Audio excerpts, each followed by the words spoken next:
ত্রাণ বিতরণ করছি, কারণ আন্তর্জাতিক রিলিফ কমিটির রিকোয়ারমেন্ট অনুযায়ী তাদের যে তোমরা কিছু অ্যাক্টিভিটি ছোটো আকারে অ্যাক্টিভিটি করে আমাদেরকে দেখাও, কিন্তু তাদের আরেকটা শর্ত ছিল রিলিফ কমিটির বা আমাদের ফ্রেন্ডস অ্যালামনাইয়ের, যে স্বাস্থ্যবিধি মেনে চলা। এবং স্বাস্থ্যবিধি মেনে চলতে গেলে আমি অনেক বিশেষজ্ঞের সাথে আলাপ করি, তারা আমাকে বলেছেন সর্বোচ্চ 30 জন যদি আপনাদের হয়, 30 জন যদি হয় তাহলে আপনারা স্বাস্থ্যবিধি এটা মানে আপনারা মেনটেন করতে পারবেন, কিন্তু 30-এর বেশি গেলে তখন এটা আসলে আনম্যানেজেবল হয়ে যায়। এই কারণে আমরা প্রতীকী হিসাবে আজকে 30 জন আমাদের এই তৃতীয় লিঙ্গের আমাদের বোনদেরকে ভাইদেরকে আমরা এখানে ডেকেছি। তাদেরকে আসলে ত্রাণ না, এটা ঈদের উপহার হিসাবে আমাদের ঈদের খুশিটাকে আমরা শেয়ার করে নেব। আমাদের সামনে রয়েছে, দেখছেন যে ঈদ বাজার, এখানে প্রায় 20টি আইটেম রয়েছে এই বক্সের ভিতরে, এবং এর সাথে আমরা তাদেরকে ঈদের জন্য কিছু ক্যাশও আমরা দিব, যাতে তাদের ঈদের আনন্দটা আমাদের সাথে ভাগ করে নিতে পারে।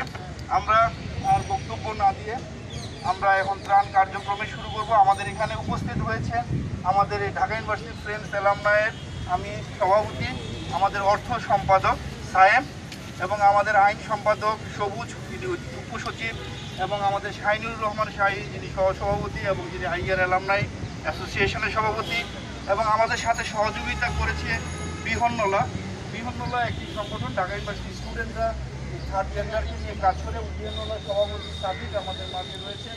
আমাদের মাঝে রয়েছেন সনি এবং র্যাঙ্কসের জুবাইর ভাই, সনি র্যাঙ্কসের, যারাও বিভিন্ন কার্যক্রমে আমাদের সাথে কাজ করে থাকেন, এবং বিভিন্ন পত্রিকার সাংবাদিকবৃন্দ, আপনাদেরকে আমরা অভিনন্দন জানাচ্ছি। আমরা শুরু করবো। আমি সাদেককে একে একে নাম ডাকার জন্য অনুরোধ জানাচ্ছি, এবং নাম ডাকলে আপনারা ক্রমান্বয়ে এসে নিয়ে যাবেন সবাই।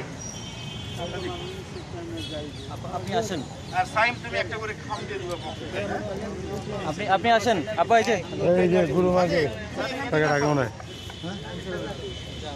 আপনি আসেন, দাঁড়ান দাঁড়ান। হ্যাঁ অবশ্যই। সাদিক ভাই, প্রথমে যিনি আসবেন ওনার নাম মোবারক ভান্ডারী। মোবারক ভান্ডারী আসেন প্লিজ।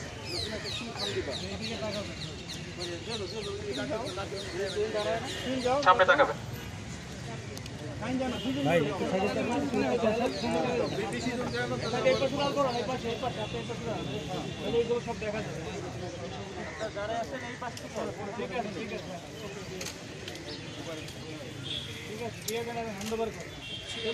এটা নিয়ে আপনি আপনার জায়গায় গিয়ে একটু দাঁড়াবেন কষ্ট করে। এরপরে আসবে সুমিকে চলে আসি।